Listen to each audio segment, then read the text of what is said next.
Hey guys, hope you are all doing well today. So we have a matchup between the Lizardmen going up against the forces of Chaos. Now this is a battle that, this is a Lizardmen build that I've shown in previous videos. Nothing really special there. The only difference in this battle is going to be the playstyle that I try to use.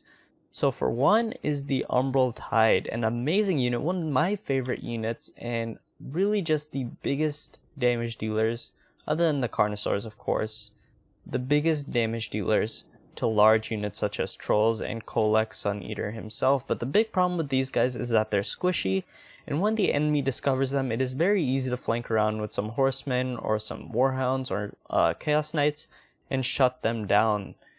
They only need like a couple seconds of fighting with Warhounds or really any other cavalry unit from that Chaos fields to be completely routed off the field.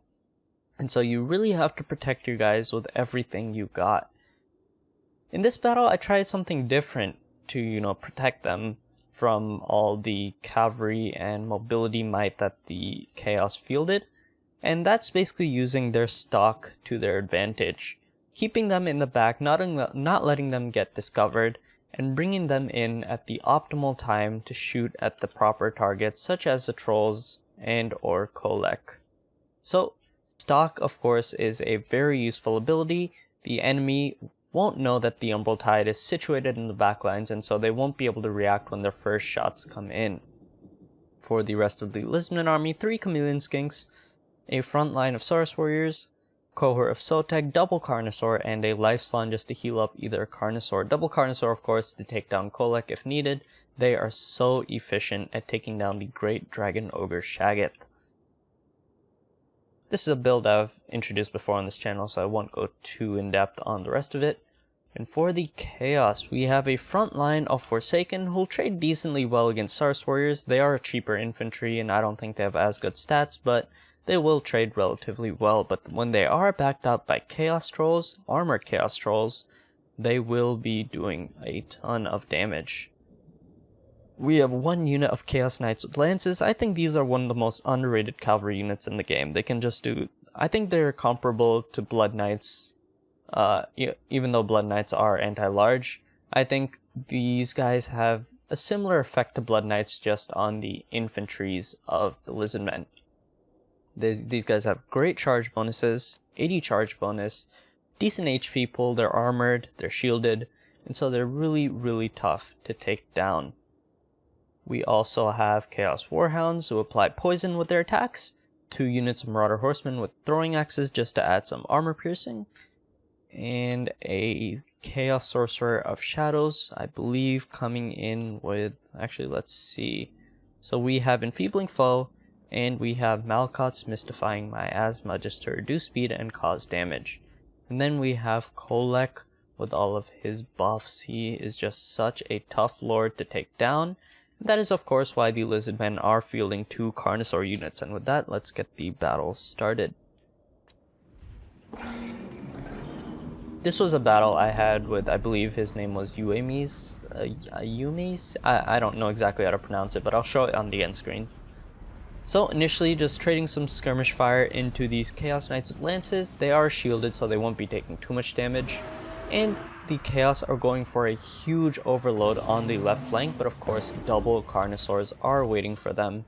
And I believe the Umbral Tide, they were discovered a bit early, so my strategy of keeping them hidden in the back didn't really work out so much, but they are relatively well protected since I moved them all the way to the right flank away from this giant overload on the left, and try to get them to fire a couple shots into the side of these Chaos Trolls. Unfortunately, they did get quite a bit of friendly damage on these Saurus Warriors, and now they actually have to watch out since the overload on the left flank is actually moving over towards the right flank. I think this was a decent idea in theory. Try to catch the Umbral Tide before it does too much damage and shut down most of the infantry, which is relatively weak on the right side. But unfortunately that does leave the front lines of the Chaos Warriors open to being completely decimated by Carnosaurs along with the Saurus Warriors. Unfortunately, a Malkot's Mystifying Miasma does hit these Salamanders, and so they really haven't been getting the greatest value for their shots yet.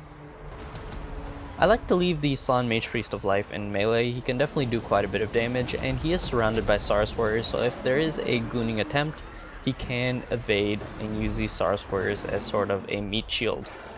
And now the double Carnosaur are attempting to pounce on Kolek. Looks like Kolek is actually coming after them with an enfeebling foe on one of the Carnosaurs, the Feral Carnosaur. The Umbral Tide is actually perfectly safe in the backlines, firing in, doing a bit of damage to Chaos Trolls. Unfortunately, they do have low leadership, so even when they have decent HP pools, they may be retreating rather quickly.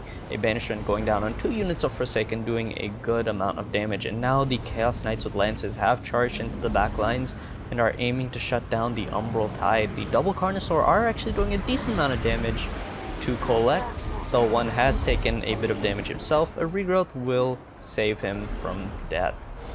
The Umbral Tide did retreat behind a line of Saurus Warriors, but unfortunately, again, they haven't really been getting great value for their shots.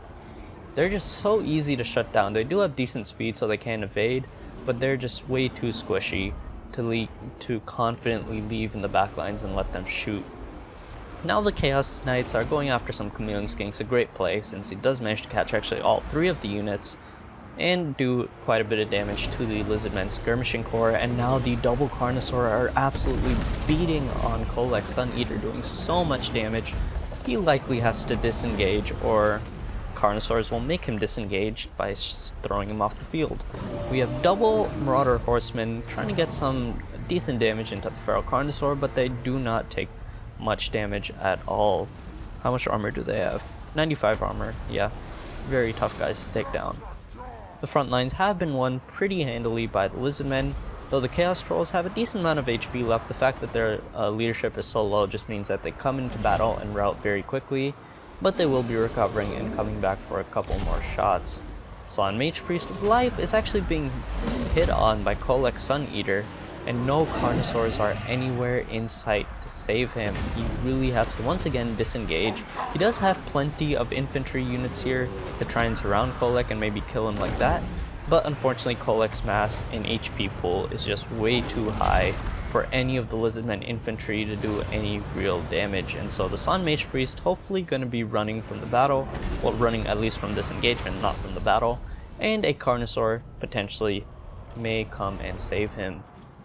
The Umbral Tide has been shut down, once again not doing as much damage as I would have wanted from their 1250 unit cost, but the rest of the Lizardmen army is faring relatively well in this blob. I split up the Carnosaurs, one going after some Chaos Knights and the other one taking down Kolek Sun Eater once and for all.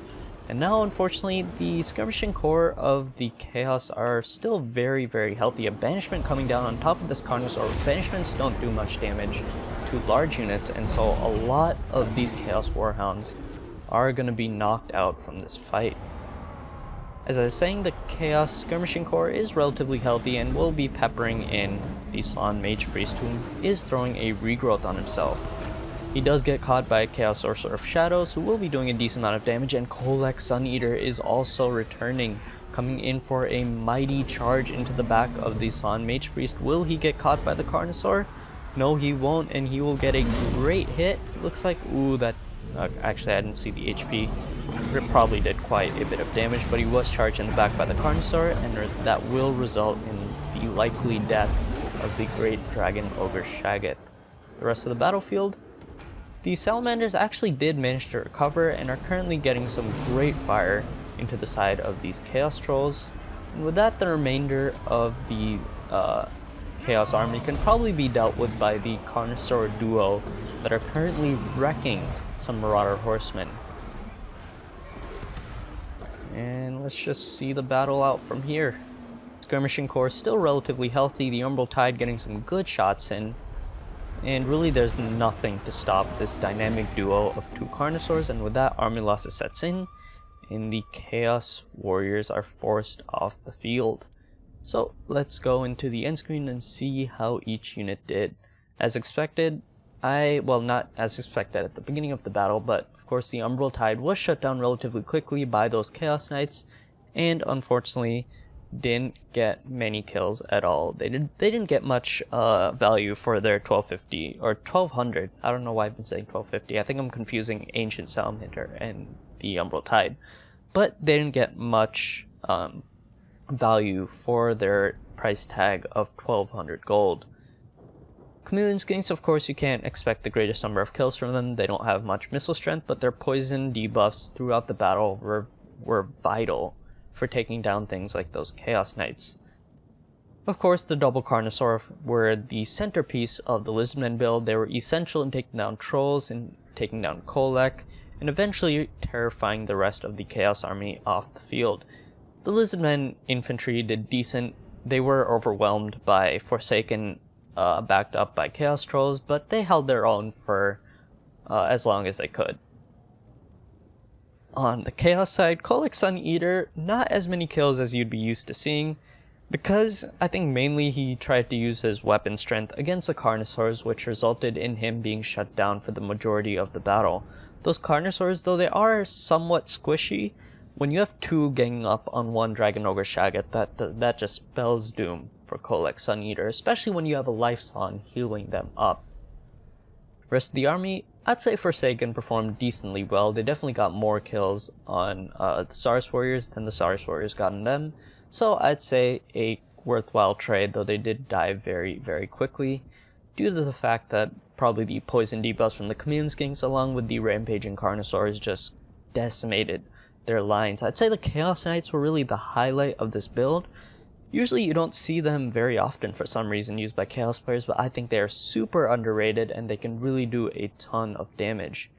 For future builds, I'd say Chaos Trolls not really the best idea against the Lizardmen. They have low leadership and so they rout very, very quickly, and you can't really expect much from those monstrous infantry. I'd say go heavier on, say, your Skirmishing Corps, go with more Marauder Horsemen, or, Chaos Knights, as I just mentioned. Very underrated unit, and you can definitely get a ton of value from them. Chaos Warhounds are actually really good in this matchup as well, just for shutting down any backline threats, shutting down those Chameleon Skinks, and the Umbral Tide. So I'd recommend more Chaos Warhounds, more Chaos Knights, and this would likely be a build that would work. Anyways, I hope you enjoyed this battle. Remember to like and subscribe if you enjoyed the content, and I'll see you guys in the next one.